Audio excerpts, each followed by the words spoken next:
রাসূল করিম সাল্লাল্লাহু আলাইহি সাল্লাম বলেন, যখন আল্লাহর বান্দা ওযু করার জন্য তার হাত ধৌত করে, উভয় হাত কবজি পর্যন্ত ধৌত করে, তো হাতের গুনাহগুলা তার আঙ্গুল দিয়ে এবং কি নখের ভিতর থেকে নখ দিয়ে তার গুনাহগুলো সব ঝরে পড়ে যায়। রাসূল করিম সাল্লাল্লাহু আলাইহি সাল্লাম বলেন, যখন সে মুখমণ্ডল ধৌত করে, হাত ধৌত করে, মাথা মাসে করে এবং পা ধৌত করে, তো তার ওযুর পানির সাথে সমস্ত গুনাহগুলি তার অঙ্গ প্রত্যঙ্গ থেকে পানির সাথে বের হয়ে যায় এবং কি তার পানির শেষ ফোঁটার সাথে সমস্ত গুনাহগুলা তার ধুয়ে মুছে একবারে পরিষ্কার হয়ে যায়।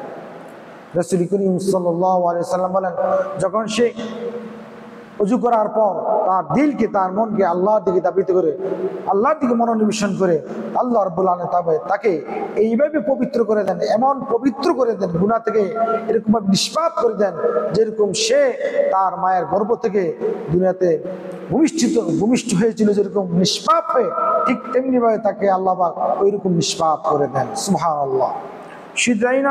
আল্লাহ নবী মুহাম্মদ রাসূলুল্লাহ সাল্লাল্লাহু আলাইহি ওয়াসাল্লাম বলেন, যখন কেউ ওযু করার পর কালিমা পড়ে, এই দোয়া পড়ে, আশহাদু আল্লা ইলাহা ইল্লাল্লাহ ওয়া আশহাদু আন্না মুহাম্মাদান আবদুহু ওয়া রাসূলুহু, এই দোয়া পড়ার সাথে সাথে আল্লাহ পাকের জান্নাতের 8টি দরজা তার জন্য খুলে দেওয়া হয়। সুবহানাল্লাহ। রাসূল করিম সাল্লাল্লাহু আলাইহি ওয়াসাল্লাম বলেন, যখন বান্দা ওযু করার পর 2 রাকাত নফল নামাজ পড়ে, 2 রাকাত নফল নামাজ পড়ে এবং নামাজগুলা খুব মনোযোগের সাথে 2 রাকাত নামাজ পড়ে, তো 2 রাকাত নফল নামাজ পড়ার সাথে সাথে আল্লাহ রাব্বুল আলামিন তার জন্য জান্নাত ওয়াজিব করে দেন। সুবহানাল্লাহ। রাসূল করিম সাল্লাল্লাহু আলাইহি ওয়াসাল্লাম বলেন, হাশরের ময়দানে তার এই অঙ্গ প্রত্যঙ্গগুলা সূর্যের আলো নেয়, চন্দ্রের আলো নেয়, পূর্ণিমার চাঁদের আলো নেয়, তার চেহারা, তার অঙ্গ প্রত্যঙ্গের জলমল করতে, উজ্জ্বল হইতে থাকবে, চমৎকার দেখাইতে দেবে। শুধু তাই নয়, আল্লাহ নবী মুহাম্মদ রাসূলুল্লাহ সাল্লাল্লাহু আলাইহি সাল্লাম একবার জান্নাতুল বাকিতে গিয়ে জান্নাতুল বাকির কবরবাসীদেরকে লক্ষ্য করে রাসূল সালাম দিলেন, আসসালামু আলাইকুম দারা কওমিল মুমিনিন ওয়া ইন্না ইনশাআল্লাহু বিকুম লাহিকুন। রাসূল করিম সাল্লাল্লাহু আলাইহি সাল্লাম কবরবাসীদেরকে সালাম দেওয়ার পর রাসূল বললেন, রাসূল করিম সাল্লাল্লাহু আলাইহি সাল্লাম বলেন, আমার মনে চায় আমার ভাইদের সাথে আমি দেখা করি, সাক্ষাৎ করি। সাহাবায়ে কেরাম বলেন, ইয়া রাসূলুল্লাহ, ইয়া হাবিবাল্লাহ, আমরা কি আপনার ভাই নই?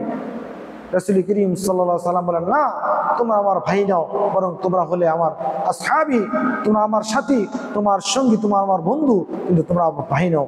ভাই হলো তারা যারা আমি নবী মুহাম্মদ রাসূলুল্লাহ সাল্লাল্লাহু আলাইহি সাল্লাম দুনিয়াতে চলে যাওয়ার পর তারা দুনিয়াতে আসবে, তারপরে তারা আমার রক্ত মাখা দিন তারা নিয়ে চলবে, দিন মোতাবেক তারা চলবে, আমার আদর্শ মোতাবেক তারা চলবে, এবং কি সারা দুনিয়াতে আমার দিন, আমার রক্ত মাখা দিন কিভাবে প্রতিষ্ঠিত করে, আমার আদর্শ কিভাবে মানুষের মাঝে প্রতিষ্ঠিত হতে পারে, সেই জন্য তারা যুদ্ধ জিহাদ করবে, তারা সারা দুনিয়া দিনের কাজ করবে, আল্লাহর জমিনের মধ্যে আল্লাহর খেলাফত কায়েম করার চেষ্টা করবে। এরা হলো আমার ভাই, এদের সাথে আমার দেখা করতে চায়, আর এদের সাথে আমার সাক্ষাৎ করতে মনে চায়। রাসূল করিম সাল্লাল্লাহু আলাইহি ওয়াসাল্লামকে সাহাবায়ে কেরাম, ইয়া রাসূলুল্লাহ, ইয়া হাবিবাল্লাহ, কিয়ামতের দিন আপনি তাদেরকে চিনবেন কিভাবে? রাসূল করিম সাল্লাল্লাহু আলাইহি ওয়াসাল্লাম বলেন, শোনো সাহাবায়ে কেরাম, কোন এক ব্যক্তির যদি অনেকগুলা কালো গোড়া থাকে, তার মধ্য থেকে যদি একটি গোড়ার হাত পা যদি এরকমভাবে সাদা থাকে উজ্জ্বল দেখায়, তার চেহারা সাদা থেকে উজ্জ্বল দেখায়, তাহলে এই কালো গোড়ার মাঝে এই হাত পা এবং চেহারা সাদা বিশিষ্ট গোড়াটাকে সে চিনতে পারবে না, খুঁজে বাইর করতে পারবে না? সাহাবায়ে কেরাম অবশ্যই খুঁজে বাইর করতে পারবে। রাসূল করিম সাল্লাল্লাহু আলাইহি ওয়াসাল্লাম বলেন, কিয়ামতের দিন হাশরের ময়দানে আমার উম্মত যারা ওযু করে নামাজ পড়েছে, তাদের চেহারাগুলা, তাদের অঙ্গ প্রত্যঙ্গগুলা এইভাবে পূর্ণিমার চাঁদের মতো ঝলমল করতে থাকবে, আর আমি তাদেরকে চিনে ফেলবো। রাসূল করিম সাল্লাল্লাহু আলাইহি ওয়াসাল্লাম বলেন, আর আমি আমার ওই ভাইদের হাশরের ময়দানে তাদের অগ্রে আমি থাকবো, তাদের সামনে সামনে আমি থাকবো, হাউজে কাউসারের সামনে আমি তাদের সামনে সামনে থাকবো, তাদেরকে আমি হাউজে কাউসারের পানি পান করাবো। রাসূল করিম সাল্লাল্লাহু আলাইহি ওয়াসাল্লাম বলেন, হাশরের ময়দানে হাউজে কাউসারের পানি যে একবার পান করবে, তার আর কোনোদিন পানির পিপাসা হবে না।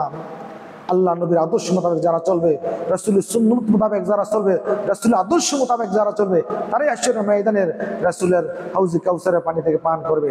আর রাসূলের আদর্শ মোতাবেক যারা চলবে না, বরং তাদের নিজের মন গড়া মতন দুনিয়াতে যারা চলবে, বেদাত কায়েম করবে, বেদাত সৃষ্টি করবে, তাদের সাথে রাসূলের কোনো দেখা সাক্ষাৎ হাশরের ময়দানে হবে না।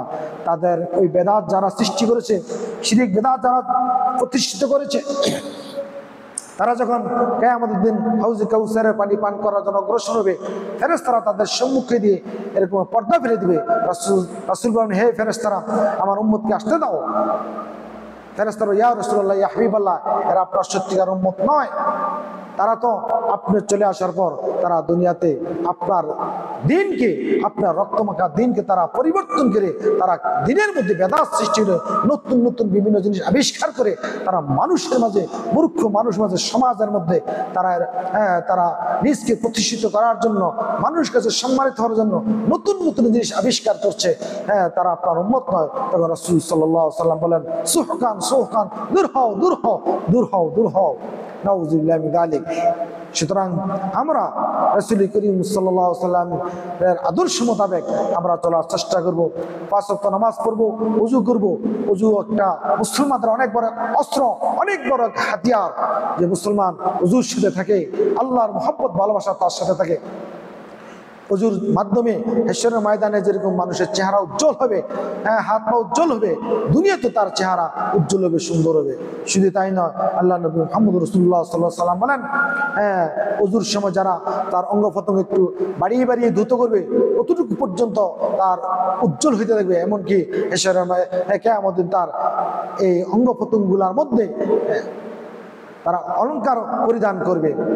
যতটুকু ওযুর পানি পৌঁছবে অতটুকু পর্যন্ত তাদের অলংকার পরিহিত থাকবে। এই জন্য আমরা ওযুর সময় খুব সুন্দরভাবে ওযু করি। হাত পা ধুত করার সময় কোন পর্যন্ত আমরা অনেক সময় ধুই না, একটু রাসূল বলছেন বাড়িয়ে ধুত করার জন্য। আমরা বাড়িয়ে ধুত করবো, যাতে করে কম না হয়, বেশি হলে সমস্যা নয়। পাও ধুত করতে সময় বাড়িয়ে ধুত করবো, চেহারা ধুতে সময় সুন্দর করে পুরা চেহারা ধুত করবো, মাথা মাসা করে পুরা মাথা সুন্দর করে মাসা করবো। এরকম যেন ওযুর মধ্যে কোনো ত্রুটি না হয়। ওযুর মধ্যে ত্রুটি হলে নামাজ হবে না, আর নামাজ না হলে জান্নাত হবে না। এই জন্য আমরা ওযুগুলা সুন্দর করে করবো। ওযু হলো নামাজের চাবি, আর নামাজ হলো জান্নাতের চাবি। যার ওযু সুন্দর হবে না, তার নামাজ হবে না, যার নামাজ হবে না, তার জন্য জান্নাত হবে না। এই জন্য আমরা সদা সর্বদা সবসময় ওযুর সাথে চলার চেষ্টা করবো। যতক্ষণ পর্যন্ত আমি ওযু করে নিব, ওযুর সাথে থাকবো। যখন আমার ওযু থাকবে, যখন আমি ওযু করে নিব, তখন আমার জিম্মাদারি স্বয়ং আল্লাহ নিয়ে নেন। যে ব্যক্তি ওযু করে নেয়, ওযুর সাথে চলে, যার মধ্যে ওযু থাকে, তার সাথে তার জিম্মাদারি স্বয়ং আল্লাহ নিয়ে নেন। হাসান বসরি রাহমাতুল্লাহ আলাইহি বলেন, যখন বান্দা রাত্রিবেলা ঘুমানোর সময় ওযুর সাথে ঘুমায়, তো তার রূহটা আরশ আজিমে পৌঁছে যায়। তার রূহটা যখন আরশ আজিমে পৌঁছে যায়, তখন আল্লাহ রাব্বুল আলামিন ফেরেশতাদের মাধ্যমে ও রূহটাকে একটা নূরের পোশাক পরিধান করে দেন, যার কারণে তার ওই রূহ নূরানি হয়ে যায়। যে মুসলমান রাত্রে ওযুর সাথে ঘুমাবে, সে সুন্দর সুন্দর স্বপ্ন দেবে। সে দেখবে বাইতুল্লাহ শরীফ জিয়ারত করতেছে, সে দেখবে মদিনা শরীফ জিয়ারত করতেছে, রাসূলের রওজা শরীফ জিয়ারত করতেছে, সে দেখতেছে বাইতুল মাকদাসে চলে গেছে, সে দেখবে জিহাদ করতেছে, দিন প্রতিষ্ঠিত করার জন্য জিহাদের ময়দানে চলে গেছে। আর যে নাফাক অবস্থায় থাকে, নাফাক অবস্থায় ঘুমায়, এরকম ভাবে রাত্রে ঘুমানোর সময় আমরা যখন জিকির আজকার করে দোয়া দুরূদ তাসবিহ তাহলিল পড়ে ঘুমাবো, তুমি ভালো ভালো স্বপ্ন দেখবো। আর যখন আমি রাত্রে ঘুমানোর সময় এরকম ভাবে ওযু ছাড়া খারাপ মন মানুষকে তিনি মোবাইল দেখতে দেখতে, নাচ গান দেখতে দেখতে ঘুমিয়ে যাবো, তো আমার ওই ঘুমের মধ্যে হয়তো আমার মরণ হয়ে যেতে পারে। আর এই যখন ঘুমের মধ্যে আমার মরণ হয়ে যাবে, তো নাফরমানি অবস্থা আমার মরণ হবে। আর যখন আমি তাসবিহ তাহলিল পড়তে পড়তে রাত্রে ঘুমিয়ে যাবো, ওযুর সাথে ঘুমিয়ে যাবো, তো রাত্রে আমি ভালো ভালো স্বপ্ন দেবো, এবং আমার মৃত্যু হলে আমার মরণটা ঈমানের সাথে মৃত্যু হবে। এই জন্য আমরা সবসময় ওযুর সাথে থাকার চেষ্টা করি, সমস্ত গুনাহের কাছ থেকে আমরা বেঁচে থাকার চেষ্টা করি। আল্লাহ পাক আমাদেরকে বুঝার এবং আমল করার তৌফিক